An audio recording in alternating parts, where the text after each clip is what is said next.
Welcome, everyone.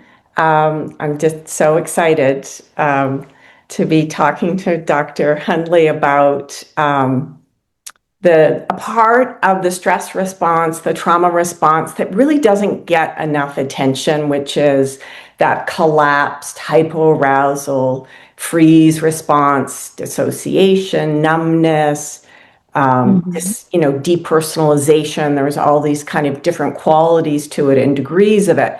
But I had Dr. Hundley on earlier this year, and we were talking about her research on NeurOptimal, neurofeedback, and the stress response. And we had a moment at the end where we were chatting a bit about her work with trauma. And I thought, oh gosh, we should definitely meet again and dive into this topic. So Dr. Hundley, thank you so much for coming. For those of you who don't know me, I'm Natalie Baker. I'm a licensed psychotherapist, and I also integrated neurofeedback into my psychotherapy practice.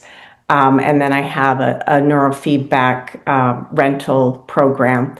And so, Dr. Hundley, maybe you could start us off by just telling us a little bit about your background, how you got interested in trauma work, and then maybe I'll have you just briefly talk a little bit about kind of what you found, because you did some research with NeurOptimal and the stress response. So maybe I'll have you talk about that next. But first, if you wouldn't mind just introducing your background and who you are. Well, thank you very much for inviting me. That's my passion. I can talk about trauma forever. And unfortunately, we have a lot of people that need that help. And I think any assistance or any additional information related to trauma, which is a very broad topic, any information related to dissociation, to me is any help to psychotherapists out there, social workers, counselors, and such, or psychologists. I am always eager to share my experience. So my background is very, well, slightly unusual, I would say. I'm a licensed mental health counselor, and I'm a licensed marriage and family therapist.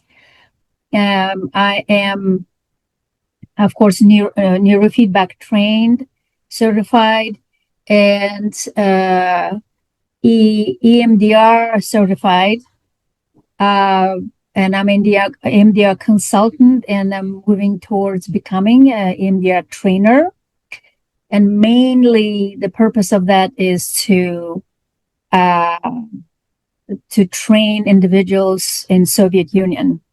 Oh, they have EMDR there, but I'm like, this is not exactly quality, is not the same. I'm sure that they have great trainers. It's not about that. It's just I want to introduce more quality, more supervision to new EMDR clinicians. So that is, and I have small private practice in Orlando, Florida. Right now I'm in Orlando, just finished seeing clients. So long days. And also I'm a core faculty at a counselor education program, University of Central Florida. And scary to say, been there for 18 years. Just scary. Looking back, I'm like, wow, how did it happen? So I do a lot.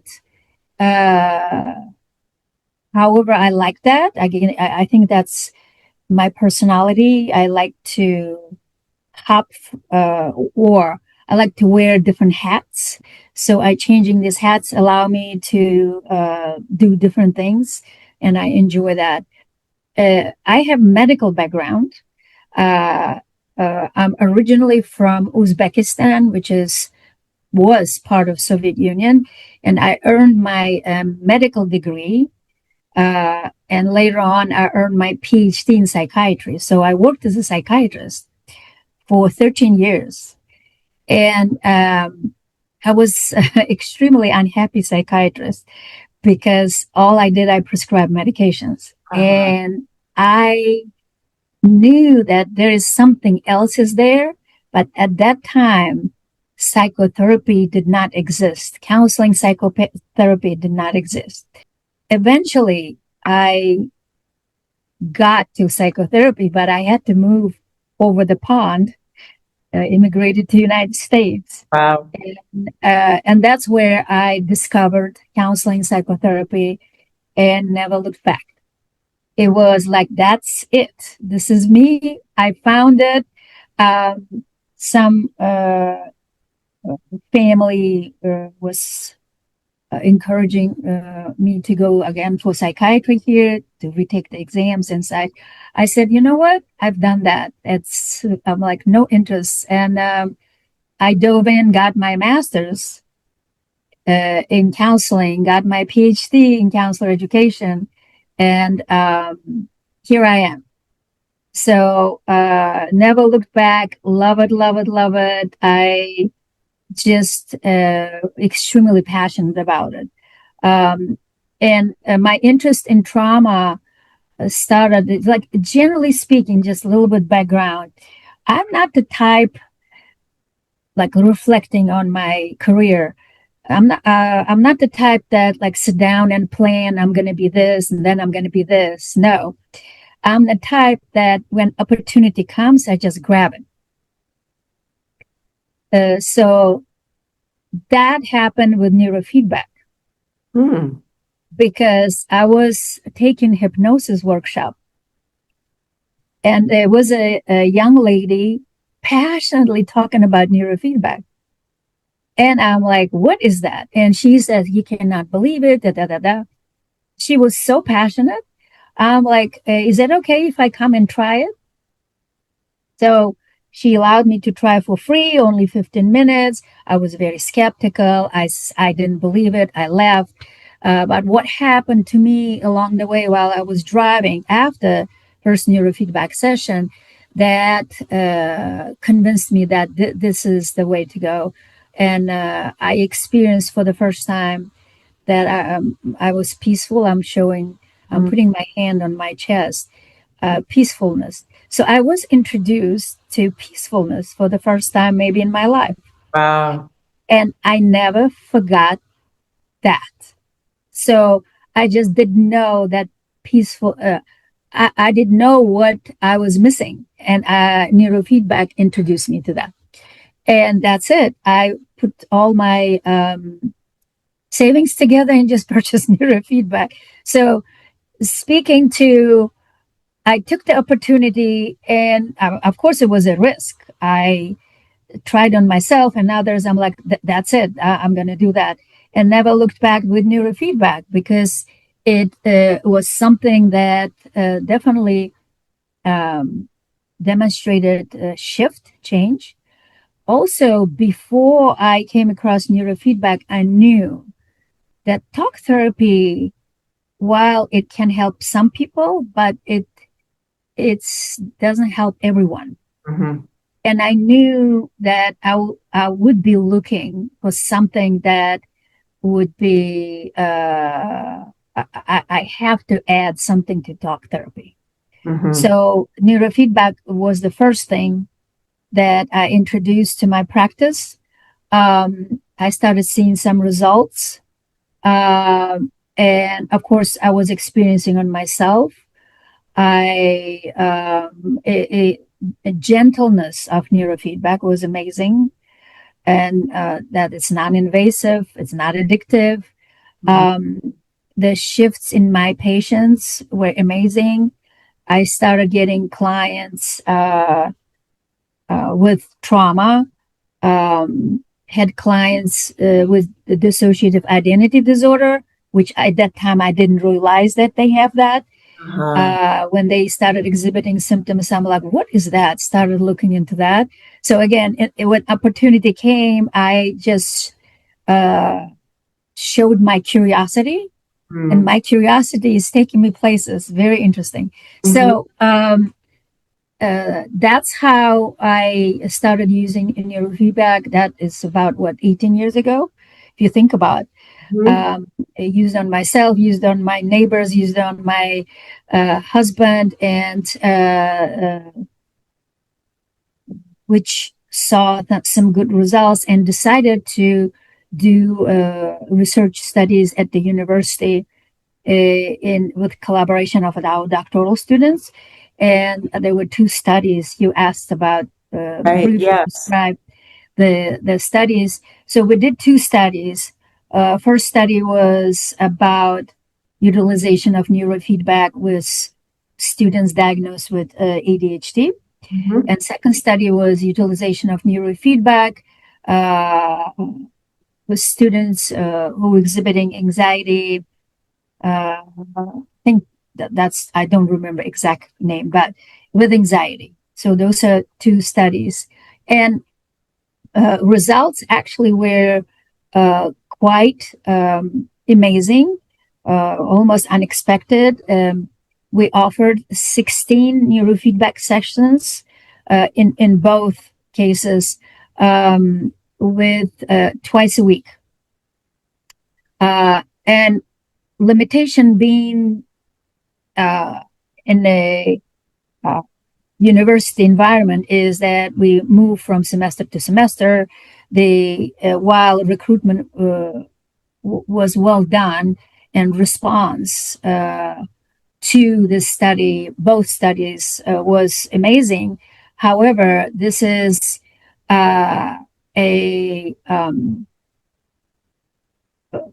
introducing neurofeedback. That means that we're introducing treatment. And studies, when you have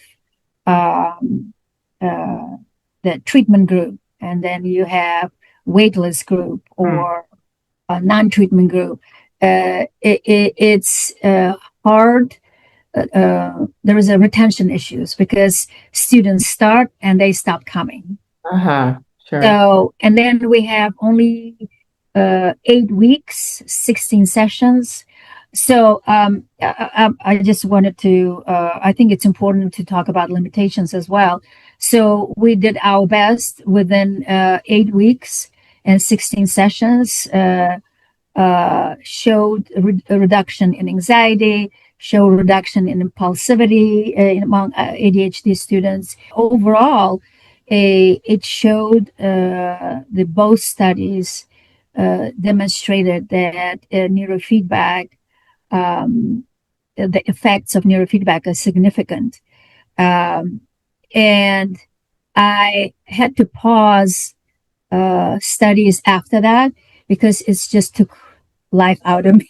It's just it takes so much energy.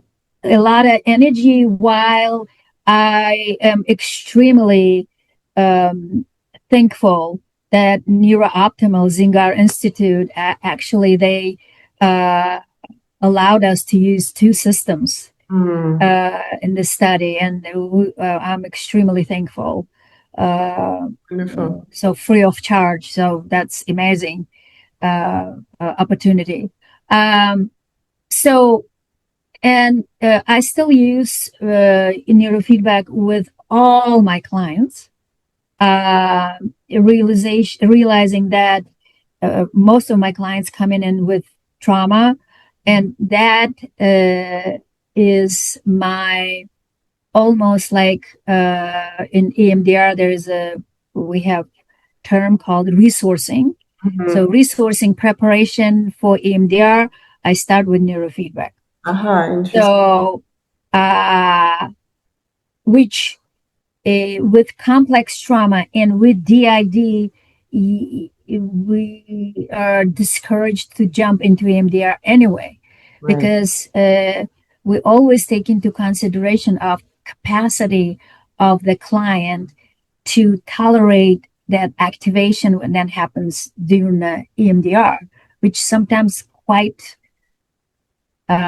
strong. And there's a memory, literally memory that clients were trying to avoid for years and years. We are like, all right, let's go. Memory is surfacing, and not everyone has capacity to tolerate that. So we're looking at window of tolerance. A lot of people familiar with that, and a lot of clients with complex trauma, with DID, the window of tolerance is very narrow. Uh-huh. So what that means that they can be triggered and jump out the window of tolerance. I show it up. That means that demonstrating hyperarousal, which is involvement of sympathetic nervous system, or they go down or demonstrate hypoarousal, which is involvement of parasympathetic nervous system, which kind of slows down everything. And that's when numbness, dissociation, all components of nervous system slowing down to the point that they can even fawn, faint, which reminds me, what is that American expression? Pretending dead like a possum or something like that. Yeah. So, which is it's based on that. Possums pretend that they are dead. It's a safety. Yes. Let's pretend that I'm dead, and maybe the predator will ignore me or something like that. Mm-hmm. So the mechanism of how nervous system works in that case, kind of sort of similar. I'm going to pause for a second. Am I in the right direction? You're doing great. You're doing great. Okay. I think part of, I mean, it's interesting. My observation is that people are more tolerant of anxious feelings coming up than they are of being surprised by kind of numbness, depersonalization, dissociation feelings coming up, like as an anticipating something. And so part of what I wanted our conversation to accomplish was to really talk about that it's all part of the same system, the same defensive system. As you said, the hyperarousal portion, right, is that anxious, worrying, right, fight, flight, irritable part, right? And then the possum part, right? That's when the system goes, now I'm going to shut down in order to keep myself safe. And so part of it is all just part of that defensive structure that we're trying to address both in psychotherapy through various techniques in talk therapy, but then also through, the neurofeedback, really letting that central nervous system see its own habitual patterns around that stress response and correct those. So I would love for you to talk a little bit about kind of what's typical in terms of when you, and sometimes, like you said, you don't actually know when someone's walking in the door, kind of what their defensive makeup is, right? What strategies their system has employed, to stay safe, to stay alive in their lives. And so sometimes, people kind of stumble upon it, the therapist as well as the client, or, if someone's just doing the neurofeedback by themselves. But I was wondering if you could talk a little bit about what do you notice in terms of the progression, in particular when someone has more of the kind of hypoarousal collapse, freeze response patterning, when you're working with them in therapy, when you're doing neurofeedback. I mean, I think maybe talking a little bit more about how you use the neurofeedback as a resourcing before they might, address some of the more actively painful parts of their, history. But if you could. Dissociation's clinical presentation in session can be also tricky unless you know what to look for. Because a lot of clients, they come in and like, how was your childhood? My childhood was great. My father was a little bully. Tell me more about that. Well, he would beat me up. How often? Every day. So what happened? Well, he didn't like that I didn't do well in school. and he would punish me by doing things over and over. And with that particular client, I would say, so your father physically abused you, and client like, what? So no connection, or really minimizing what would be Minimize. yeah. Which is understandable. If you look into developmental psychology, developmental child development, it's not unusual that children, they idealize parents. Mm-hmm. So, and when adults come in, adults, they 30, 40s, 60s, and say, I know I need to talk about my father, but I don't want to hate him. Mm-hmm. And that is a child stance. Mm-hmm. That's still child memories impacting. And even those who know, like they say, I know here in my mind that my father was bully. My father was angry man, possibly had some kind of mental illness, but I just don't want to talk badly about him. Mm-hmm. And that is the kind of Right. child stance. Conflict. Right. Conflict, internal conflict. Yeah. So, going back to clinical presentation of dissociation in session, it may show up in many, many, many different ways. And I can bring example of, like this morning, I had a client. He's just a very reflective young man. So I'm asking questions. So how was the week? Can you check in with your system? Like any loud voices, like I do some parts work. Mm-hmm. And client is like, yeah, we last weekend we went to Costco, we went to here, we did this, then I circle back to my question. I said, can you just slow down, check in what's going on? Yeah, I have a little bit of anxiety. And so there is a narrator, there is a avoider, there is a I don't want to talk about part that, like, we don't want to talk about that. When I ask, slow down, check in with your body, because the only part of us is here and now, physically present is our body. Yes. So that was example of avoidance and possibly dissociation. When that happens, again, it's a defense mechanism, absolutely understandable. That's why I bring them back again. I said, could you come back, check in with your body, and please let me know if any part of you is uncomfortable right now. Mm-hmm. Oh, yeah. So tell me more about that. So just a conversational. That is just one example. Another example, client may be talking, and there is a stare. They're looking at you. They may even nod like this, but they are not here. So that's where it's appropriate to say, I ask them, can you hear me? Can you see me? So, and silence. So I'm like, okay.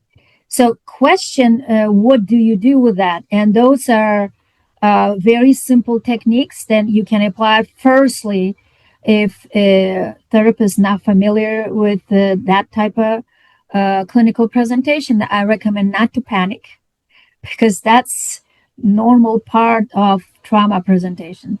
And I'm glad I have this. So anything cold applied to the skin, and I have aluminum can of tea. And if I apply that, typically I put it in the refrigerator, applied to my skin responses to cold no matter what. You don't have to convince the skin. You don't have to talk to skin. It's all automatic. Heart rate goes down, and they come back to here and now. And so What about when you talk a little bit about how these individuals respond to the neurofeedback? How do you introduce them to the idea of bringing neurofeedback into their, as brain training as part of their therapy? What do you typically see kind of happen with them over time? Okay. So, psychology today, wherever we advertise website, I have pages on neurofeedback, briefly explanation. So a lot of individuals that contact me, they already know that I do neurofeedback, or they may not know, they become curious. So I always screen people over the phone. I am thankful that I created that habit, because if I don't screen and client shows up in my office and it's not a good match, it's so hard to refer them out. Mm. They, they just don't want to go. And I'm like, I don't do eating disorders. It's not my, oh, how about we will learn together? I'm like, learning something else, this is not the best way to go, etc. So I spend sometimes about 40 minutes up to 60 minutes on the phone screening. I'd rather do that, Uh-huh. determine the appropriateness, and responding to any questions. Then they show up in my office, because some say, I know everything about you. My neighbor told me, just let's start. I'm like, just hold on for a second. Let me talk to you. So on the phone, if they ask me about neurofeedback, I explain to them as briefly as possible. Of course, with I recommend for everyone who is using neurofeedback, clinicians, to have some sort of an elevator speech or pitch speech, like bullet points. And over the years, I learned to how it works very briefly, which it's patented. I have my own theory how it works. So I tell them what does it do, how it helps, and what are the outcomes. So a lot of men, especially with engineering background, immediately get interested because it's sophisticated. And I say, when you're on neurofeedback, you don't have to talk. They're like, really? Sign me up. Right, because a characteristic of that hypoarousal, if that's sort of your dominant defense, is you don't want to talk, right? There is that kind of, Absolutely. not only can you be numb of your feeling, but you're also kind of numb in terms of communication. Numb in terms of communication. I don't want to be vulnerable. I don't want to feel vulnerable. This is too much. I don't feel safe. Therefore, I don't want to talk. Okay. I said, sure. And interesting enough, mostly men. And when they come in after 3-4 sessions, I let them be. I say, I will work on my paperwork. You just be on the phone or whatever. Session 4 or 5, like, oh, I have a question. Like, yes. Right. So describe a little bit of what's happening in the nervous system that around the 4th session, I have a question arises interpersonally. So what happens is that nervous system is a little bit more relaxed and getting out of this, I'm going to fight, I'm going to not talk, I'm going to defend, etc. And they definitely feel more safe and comfortable because nervous system is not in that fight or flight mode, or at least less of that. And still, when I'm excited when they say I have a question, but I treat that very carefully because that would be a probably good beginning, good start. But they are not there yet, completely just open up and all defenses down. So knowing that nervous system doesn't change overnight, I approach to this very carefully. Excited in one hand, on the other hand, so what was that question? And I'm wondering what allowed you to ask that question, because for 3 sessions you kind of were quiet. I'm just curious. And they may open up saying, I felt uncomfortable, I didn't know you, and I'm just a little bit more relaxed right now. Okay. So that's how neurofeedback works. It's because we don't need that language, which is just so beautiful. We don't need language. It does work for the client, because clients ask, should I think about something? No, just be yourself, do whatever you want. What was helpful, the neurofeedback was helpful with a couple of veterans that I have. I don't specialize in veterans, it just happened to be. They came to me specifically for EMDR. And I said, we're going to start with neurofeedback. So because somebody prior to me, at least with one of my clients, the therapist started EMDR first session with them, with a veteran. And it was very unpleasant experience. A client left the session very activated. For 3-4 days, they spent time in bed. So I said, when she came to me, I said, we're going to do 10 sessions of neurofeedback and see how it goes. So that veteran didn't speak much. I'm like, it is up to you. You want to speak, you don't want to speak. Neurofeedback works no matter what. Sometimes female veterans, she was just reading something. Sometimes she would ask questions, just not very talkative. It's just that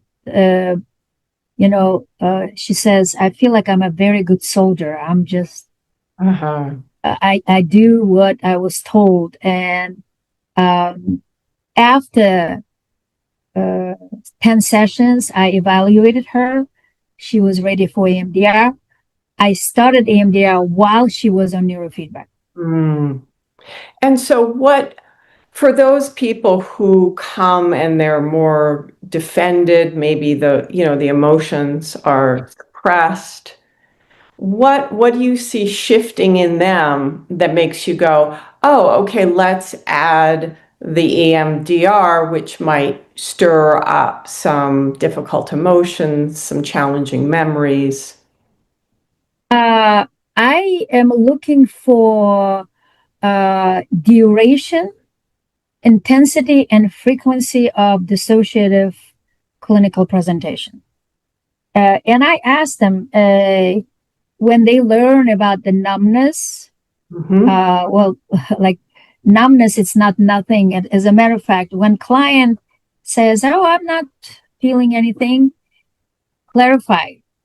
No feelings, or it's numbness, or you don't have access to feelings. And they will clarify. That's a great question to ask. Is this, what is that? And when client says, yeah, I'm numb, I thought that normal. I thought everybody numb, and they get surprised that it's not the case. And that's where psychoeducation about how nervous system responds to trauma is extremely important. My first few sessions with anybody, I put them on neurofeedback, and that's psychoeducation, window of tolerance, how brain responds, so they learn about their symptoms. So when numbness is all the time at the beginning, let's say next week, oh, actually, occasionally I felt my emotions. Okay, that's a shift. 3-4 weeks later, I rarely feel numb now.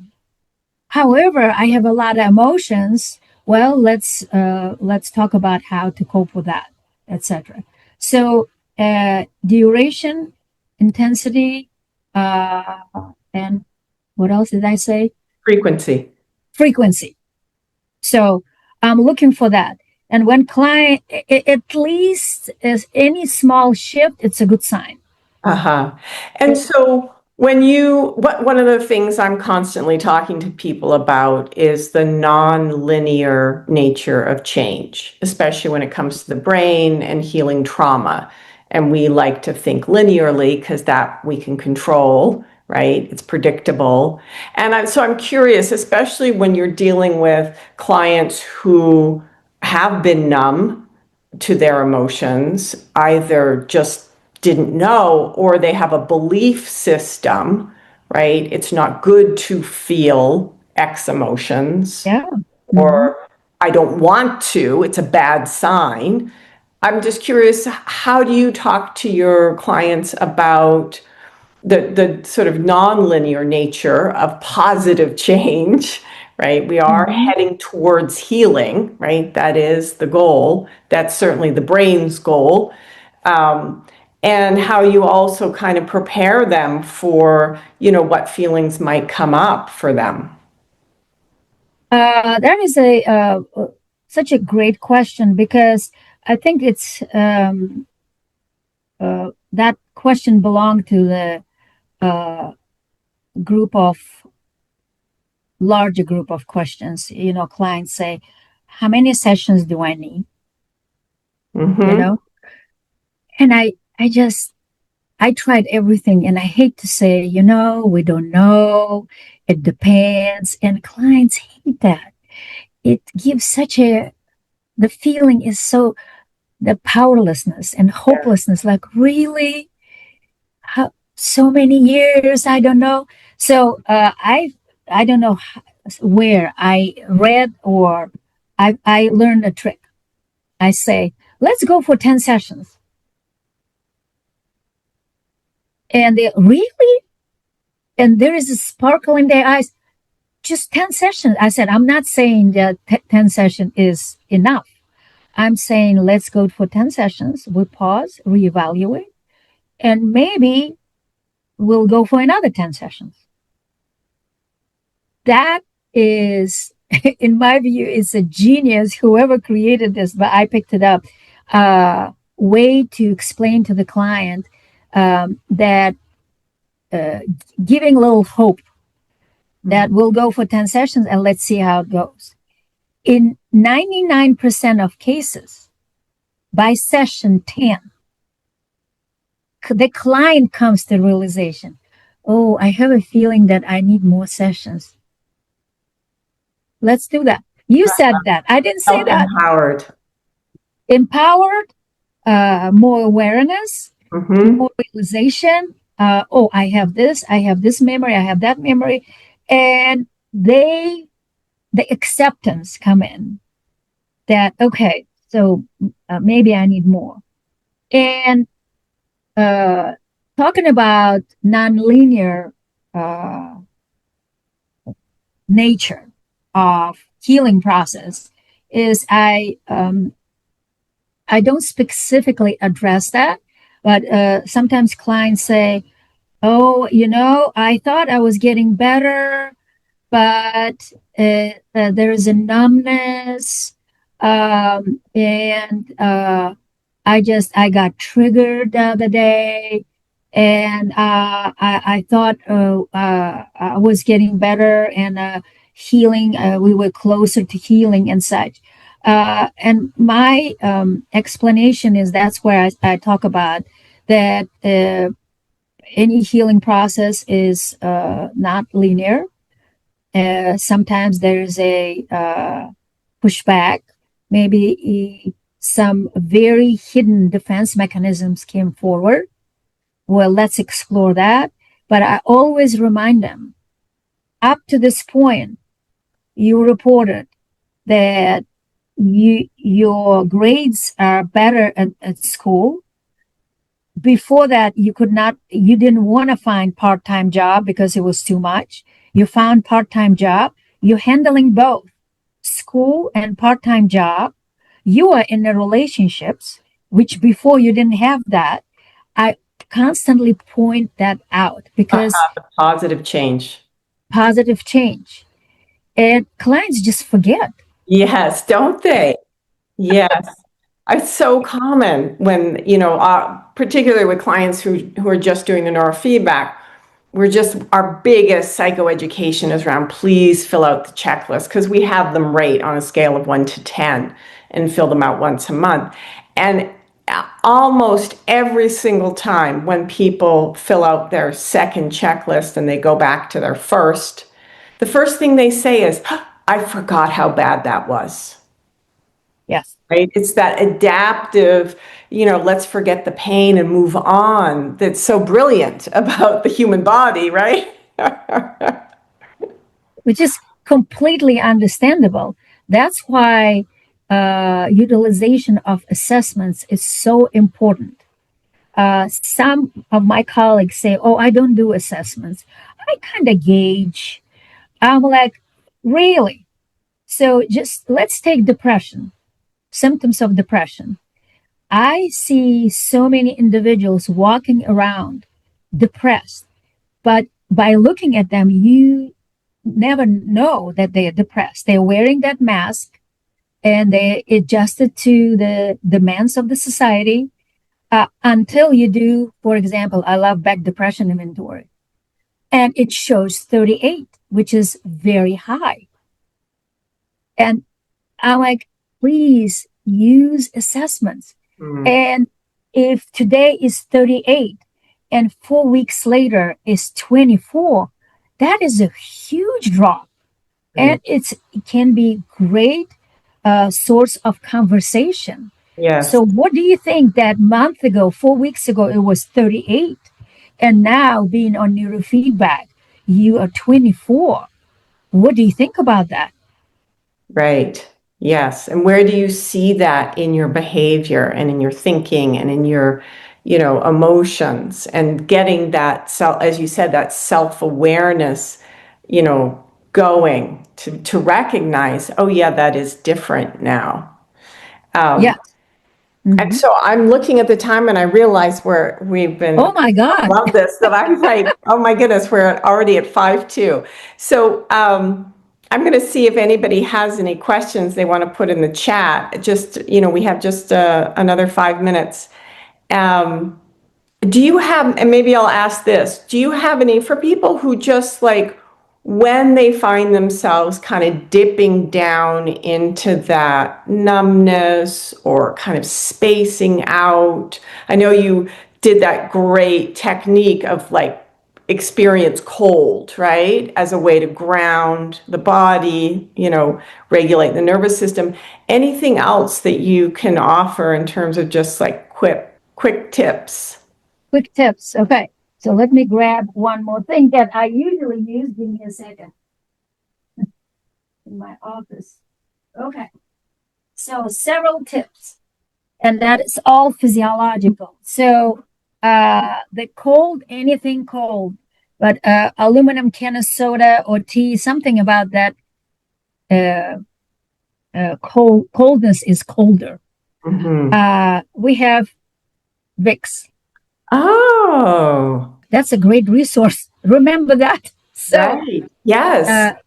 And when a strong smell goes into our brain, it bypasses the thalamus, hypothalamus, goes directly to the cortex and interrupts whatever was happening. Interrupts. It's not a cure. Right. This is not a cure. $4. CVS Pharmacy, Walgreens, and such. So, but all we need in the moment, it interrupts whatever panic attack or rumination and gives the person a breather just for a moment. Another thing, this is the lozenges. This is actually, I use a candy because it's very pleasant. But, there are lozenges that are extremely nasty. Yes. Again, physiologically, when you put something very nasty in your mouth, all your attention then in your mouth. Yes. And you completely forget about Forget. whatever was going on. Right. It shifts. Right. All we need will shift attention to whatever is going on in your mouth. Or worst case scenario, lemon. Imagine biting on a lemon. What happens? Right. What? Excellent. That's it.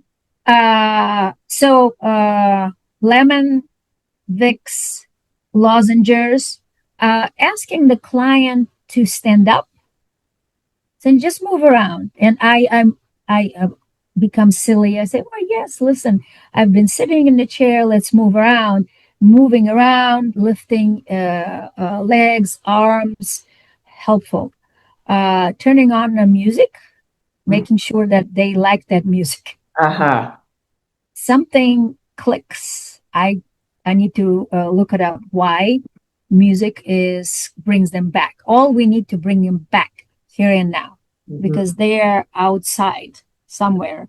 With trauma work, if anybody is new to trauma work, remember, one foot, client's foot, should be here and now, another foot in trauma.